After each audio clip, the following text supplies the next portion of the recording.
बहुत जुलम नाल मेरी वालदा मारी है, तेरी फे दिता। मेरी वालदा दी बाजू भी 3 जगह तो तोड़ी सी। मेरी वालदा इहदे वास्ते दुध रखती सी, अच्छा सलूक करती सी, पर मेरी वालदा नाल सलूक नहीं सी सही करती। मैं बड़ा समझानी।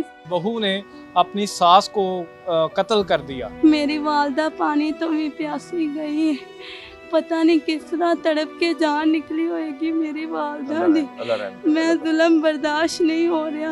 इस वक्त हमारे साथ मौजूद है मकतूला की बेटी, और इनसे हम बात करते हैं कि इनकी जो भाभी हैं उनका रवैया इनकी वालदा के साथ कैसा था, और जिस दिन ये अपनी बेटी की दवाई लेने गई उससे पहले क्या कोई घर में झगड़ा हुआ था। सबसे पहले बेटा बड़ा अफसोस है हमें आपकी वालदा के साथ जो जुल्म हुआ। आप बताइएगा आपकी भाभी का रवैया कैसा था? मेरी वालदा नाल मेरी भाभी का रवैया नहीं सी ठीक रहंदा। मैं घर नहीं सवाल भाभी ਨੂੰ ਸਮਝਾ ਨਹੀਂ ਸਾਂ ਇਸ ਤਰ੍ਹਾਂ ਨਾ ਕਰੋ। झगड़ा किस गल तो कर दी थी भाभी थोड़ी ज्यादा? भाभी ऐसे गल गल ते झगड़ा करते थे अम्मी नाल बिला वजह। अम्मी ने कभी सख्ती नहीं सी की? नहीं, अम्मी कदी सख्ती नहीं सी कीती। अम्मी सुत्ती पई नु आवाज नहीं सी देंदे। अम्मी सुत्ती पई, यानी कि आपे बुजुर्गी च आपे काम घर दे करदे? हाँ जी, घर दे सारे काम खुद करदे सी, सुत्ते रहंदे सी। भाई नु कहंदे सी कि कदी जाना काम ते भाई ने ते कहंदे सी इहनू रोटी बना दे ते झगड़ा करदी सी, या कहंदी सी आपे कर लो। यानी कि अपने खावंद नु भी खाना नहीं सी बना के देंदी? अपने खावंद नु भी खाना नहीं सी बना के देंदी, वालदा नु भी नहीं सी पुछदी। अगर अम्मी किते कह देंदे सी तबीयत नहीं सी अम्मी दी ठीक ते आंदे सी खाना बना दे ते अम्मी नाल झगड़ा करदे सी। ते तुसी भी मदद करदे सो अपनी हाँ वालदा दी? जी, मैं वालदा दी मदद करनी सा। मैं समझानी सा मेरी वालदा नाल इस तरह ना बोलिया कर, लेकिन नहीं सी सही समझदी वालदा नाल। ਤੇ ਜਿਸ ਦਿਨ ਤੁਹਾਡੀ ਵਾਲਦਾ ਨੂੰ ਤੁਹਾਡੀ ਜਿਹੜੀ ਭਾਬੀ ਨੇ ਮਾਰਿਆ ਹੈ, हाँ जी, ਉਸ ਦਿਨ ਤੁਸੀਂ ਕਿੱਥੇ ਸੋ, ਔਰ ਜਦੋਂ ਵਾਪਸ ਆਏ ਕੀ ਹਾਲਾਤ ਸਨ? मेरी बेटी मोशन कर रही सी बार बार। अब्बू भाई चले गए सी।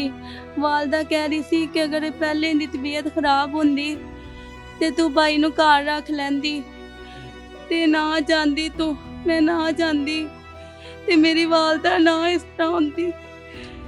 पर मेरी वालदा कहंदी मैं तेनू पैसे देनी आ, जा छोटी जाके दवाई ले आ। मैं पैदल गई चाचू दी बेटी नू नाल लैके आइए। मैं दुकान दे अंदर ही गई हाँ ते मगर मामू दा बेटा आ गया, आंदा शमैला घर आई आ। मैं घर आई हाँ, वालदा दा सिर ही फिसया पिया। अस्तगफुरुल्लाह। वालदा दा सिर ही फिसया पिया। वालदा खत्म हुई पई, मैनू तकीदा करती सी तिगे ध्यान नाल जावी। मैनू इंसाफ चाहिए। मेरी वालदा नाल जिस तरह जुल्म कीता है, बहुत जुल्म नाल मेरी वालदा मारी है, तेरी फे दिता। मेरी वालदा दी बाजू भी 3 जगह तो तोड़ी सी। मेरी वालदा इहदे वास्ते दुध रखती सी, अच्छा सलूक करती सी, पर मेरी वालदा नाल सलूक नहीं सी सही करती। मैं बड़ा समझानी। ये जो बेटी है अभी भी माँ की तकलीफ में है, अल्लाह रहम करे ये मेरी किसी वालदा दुश्मन को ना नाल दिखाए। बहुत जुल्म कीता है। मेरी वालदा दा सिर ही फेर दिता। ये बता रही है कि इसकी वालदा जो है उनका सर ही इस हद तक उसने मारा था कि पूरा सर जो है छेनियां मारियां मेरी वालदा दे सिर 'च। मेरी वालदा दा ब्लड तेज सी, वरना मैं वालदा नू नाल लैके जाना सी। मैं कदी कल्ली नहीं सा गई घरों बाहर। उस दिन मेरी वालदा दा बीपी तेज सी, मेरी बच्ची दी हालात नहीं सी सही। मैं नाल लै गई वहाँ बच्ची नू। अम्मी कहंदी पुत्तर मैं ठीक है, तू चली जा, अल्लाह दी सुबुर्द खैर नाल जावी, सड़क ध्यान नाल लंघी। ये माँ की ताकीद होती है हमेशा जब ताकीद बच्चा कोई होती जाता है ना बाहर, जो ये बच्ची बता ਜਦੋਂ रही मैं है। घरों घर आई, वालदा दा सिर ही फिसया पिया सी, बीपी तेज सी। मेरी वालदा नू पई नाल जुल्म होया है। बेटा ਇਹਨਾਂ ਦੱਸੋ ਕਿ ਜਿਸ ਟਾਈਮ ਤੁਸੀਂ ਗਏ ਹੋ ਉਸ ਤੋਂ ਪਹਿਲਾਂ ਕੋਈ ਆਪਸ ਵਿੱਚ ਬਹਿਸ ਤੇ ਨਹੀਂ ਹੋਈ ਸੀ ਤੁਹਾਡੀ ਵਾਲਦਾ किसी ਦੀ? किस्म दी कोई बहस नहीं सी होई। ਉਸ ਟਾਈਮ ਕੀ ਕਰਦੀ ਵੀ ਤੁਹਾਡੀ वाह। ਭਾਬੀ ਕੀ ਕਰ ਰਹੀ ਸੀ? भाभी बर्तन जोड़ के भाभी फर्श धोन लगे सी बाहर। वालदा लेटी हुई सी बरांडे 'ਚ चारपाई ते मूँह ते कपड़ा लिया होया सी। बीपी उन्हां दा तेज सी, उन्हां ने कोई चीज़ नहीं खाधी वालदा ने।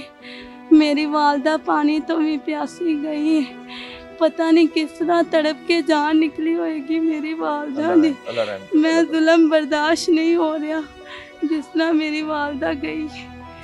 इतनी जालिम औरत थी जी वो, मुबैना तौर पर जिस दिन ये बच्ची गई अपनी बेटी को लेके, उसी दिन इसकी वालदा की भी तबीयत खराब थी और वो लेटी हुई थी, और उस वक्त वो थोड़ा बहुत घर का काम काज देख रही थी, और उसी दौरान मुबैना तौर पर न जाने उसके ज़हन में क्या ऐसी शैतानियत आई कि उसने अपनी सास को बड़ी बेरहमी से कत्ल कर दिया।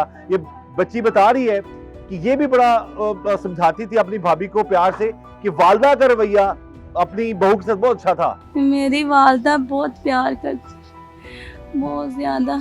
बेटा जी ਤੁਸੀਂ ਹੁਣ ਕੀ ਕਹਿਣਾ ਚਾਹੋਗੇ? ਤੁਹਾਨੂੰ ਪਤਾ, ਅੱਛਾ ਇਹ ਦੱਸੋ, ਤੁਹਾਨੂੰ ਪਹਿਲਾਂ ਪਤਾ ਕੀ ਲੱਗਾ? ਪਹਿਲਾਂ ਇਤਲਾ ਕੀ ਲੱਗੀ, ਫਿਰ ਪਤਾ ਕਿਸ ਤਰ੍ਹਾਂ ਲੱਗਾ ਭਾਬੀ ਕਾਤਲ ਹੈ? ਇਹ ਕਿਸ ਤਰ੍ਹਾਂ ਪਤਾ ਲੱਗਾ? ਮੇਰੀ ਮਾਂ ਨਾਲ ਸਲੂਕ ਨਹੀਂ ਸੀ ਸਹੀ ਕਰਦੀ, ਮੇਰੀ ਵਾਲਦਾ ਨਾਲ ਰਵਈਆ ਨਹੀਂ ਸੀ ਸਹੀ ਕਰਦੀ। ਮੇਰੀ ਵਾਲਦਾ ਦੀ ਕਾਤਲ ਮੇਰੀ ਭਾਬੀ, ਹੋਰ ਕੋਈ ਨਹੀਂ। ਮੇਰੀ ਵਾਲਦਾ ਨਾਲ तो आज ਸਲੂਕ इस टाइम ਨਹੀਂ उस ਸੀ। टाइम कौन सी कार मौजूद? ਉਸ ਟਾਈਮ भाभी घर ही सी? ਹਾਂਜੀ की ड्रामा कर दी किसी को? ਭਾਬੀ ਕਹਿ ਰਹੀ ਸੀ ਮੈਂ ਬਰਤਨ ਸਾਫ਼ ਕਰ ਰਹੀ ਸਾਂ, ਖੁਰੇ 'ਚ ਬੈਠੀ ਬਰਤਨ ਸਾਫ਼ ਕਰ ਰਹੀ ਸਾਂ, ਬਾਹਰੋਂ ਦੋ ਔਰਤਾਂ ਆਈਆਂ ਨੇ, ਉਹਨਾਂ ਨੇ ਕਤਲ ਕੀਤਾ ਹੈ।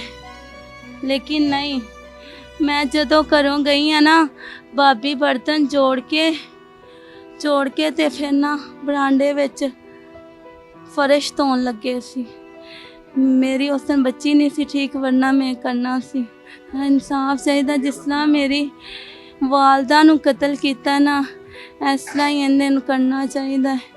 ਜਿਸ ਤਰ੍ਹਾਂ ਮੇਰੀ ਵਾਲਦਾ ਨਾਲ ਜ਼ੁਲਮ ਹੋਇਆ ਹੈ, ਮੇਰੀ ਵਾਲਦਾ ਦਾ ਸਿਰ ਹੀ ਫੇਰ ਦਿੱਤਾ ਹੈ। ये जी बार बार ये बच्ची इल्तिजा कर रही है, अल्लाह ताला ये वक्त किसी दुश्मन को भी ना दिखाए कि अपनी माँ के लिए वो तड़प रही है।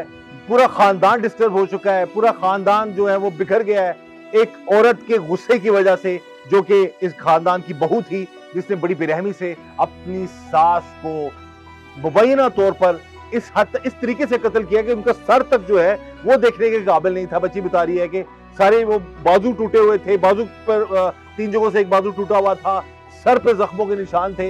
और हम यही चाहेंगे कि इस जालिम औरत को कानून के मुताबिक, जिसने अपनी सास को बड़ी बेरहमी से मुबैना तौर पर कत्ल किया है, निशान नहीं थे, ये भेजा ही बाहर निकाल दिया, सारी फेंक देता। ये बच्ची बता रही है, आंखों देखा हाल बता रही है कि पूरा सर जो है वो खुल चुका था और दिमाग तक नजर आ रहा था।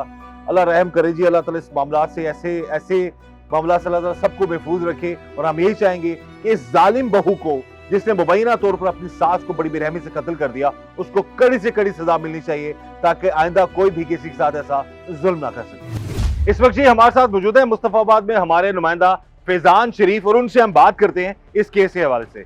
जी फैजान बताइएगा। जी बिल्कुल कैसर भाई, ये वाक़या जुमेरात को 18 तारीख को सुबह 9:30 बजे मुस्तफाबाद के इलाका नवा था में पेश आया है, जहाँ पे बहू ने अपनी सास को कत्ल कर दिया। अच्छा, ये बहू ने एक बाले जुर्म जैसा का बता रहे हैं कर लिया है, तो उसने कोई ड्रामा भी रचाया था बच्चे जी का? उन्होंने ड्रामा भी रचाया कि 2 ख़वातीन आई हैं, उन्होंने चोरी करने के इरादे से आई थी, लेकिन वो मार उनका गई जो सास को? उनको मार गई। लेकिन बाद में जब पुलिस ने तफ्तीश की है तो पता चला कि उनकी बहू ने ही उनका कत्ल किया।